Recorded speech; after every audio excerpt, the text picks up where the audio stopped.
Now we're going to be changing from slope-intercept form to standard form.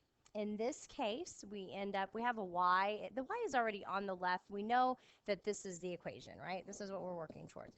Ax plus by is equal to c. So where in slope-intercept form we were solving for y, in standard form, really we're solving for c, or the constant. So the idea is to get the constant by itself. So I'm going to just leave, this is a positive 5. I don't just want to leave it there. I'm going to move the 2x to the left side of the equation. So if I do that, then I end up with negative 2x. This is a positive y is equal to 5. Now remember on the first slide that I introduced standard form to you, and we said that if the a term is less than 0, another way to say that is if it's negative, then you can get rid of it by multiplying both sides by -1 or by dividing both sides by -1. It's entirely up to you. We just want to make sure that when we do that, we distribute the -1 to each term. So if I multiply by a -1, really all we've done is made its opposite, but if you like a number value to go along with that, a negative times a negative is going to give me a positive, and then I end up with negative y is equal to -5. So the only time you have to multiply by a -1 is when your a term is negative or greater, or less than 0. So here's our final answer. Now it's in the standard form. We will use standard form when we're graphing x and y intercepts. Number 2, y is equal to -x times 7. So I know that I want to get the constant by itself. In order to do that, I've got to get that -x standing alone. So to do that, I'm going to first multiply both sides by 7.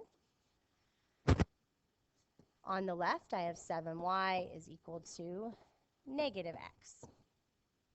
From here, I'm trying to get -x to the left side of the equation. Remember, in this case, when we're moving to standard form, the idea is to solve for the constant.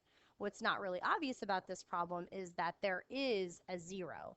And that is, we have to have some sort of constant to solve for. So really there is a positive 0, and it doesn't really matter which side of the equation you put the positive 0 on. I just put it there because I know that when I move the -x, let me show you doing that.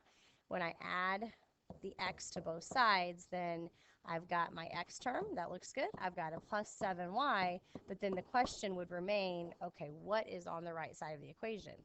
That kind of scares students sometimes, but really all that is there is a 0, and as you can see, that matches up with our standard form.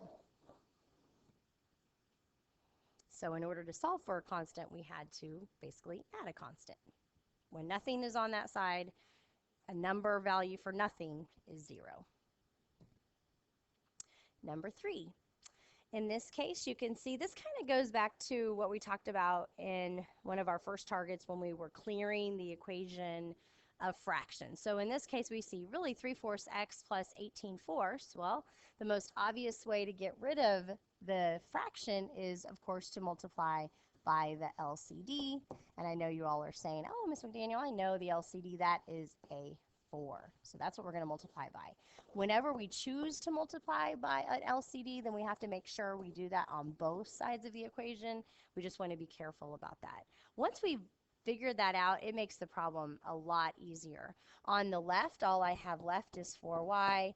And when I multiply by 4 and then turn around and divide by 4, all that's really left, that goes over here too, because I'm distributing here, so it's 3/4 times a fourth. All that's left is 3.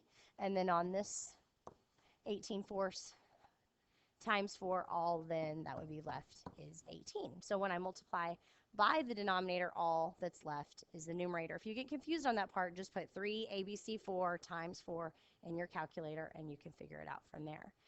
As far as movement in this problem, I know that there's just a couple of different ways we can get there. I think the easiest way to do that is just to go ahead and move the 3x to the left. I'm going to go ahead and do that. So I'll subtract 3x on both sides of the equation. Nice 3. now I'm highlighting. I don't want to highlight. I want to write in red. Okay, we'll get there. Now we go. So we've got negative 3x. And this is a positive 4y. So I have negative 3x plus 4y is equal to 18. Now we learned that it's not okay to have a negative a term. So now in the first example I showed you multiplying by -1. You can also divide through by -1. So I'm just going to show you that way here. And it does apply to both number. In other words, the denominator has to go into both of the numerators. So I've got a negative 3 divided by -1. That gives me a 3x. I've got a negative 4y is equal to negative 18. So we've got our format, ax plus by is equal to our constant c. In the last example, it is a word problem. It says the sophomore class holds a car wash to raise money. A local merchant donates all of the supplies. A wash costs $5 per car and $6.50 per van or truck. Step 1, or letter A, define a variable for the number of cars. Define a different variable for the number of vans or trucks. And then we're going to write an equation. So let's go ahead and first off, let's go ahead and use a variable to define our car, and then the van and truck, those are going to cost the same amount of money. I would like to use the letter C to represent the cost for the number of cars.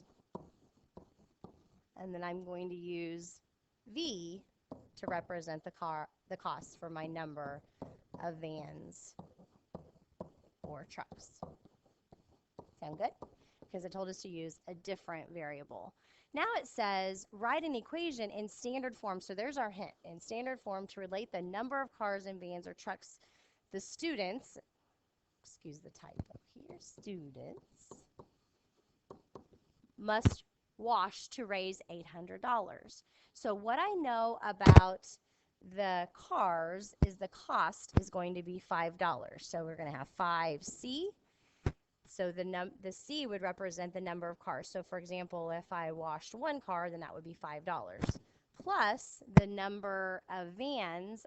This time it's going to cost a little bit more to wash a van than it would a car. So we know that 5C plus 6.5V, and remember that we're trying to get to a total of $800.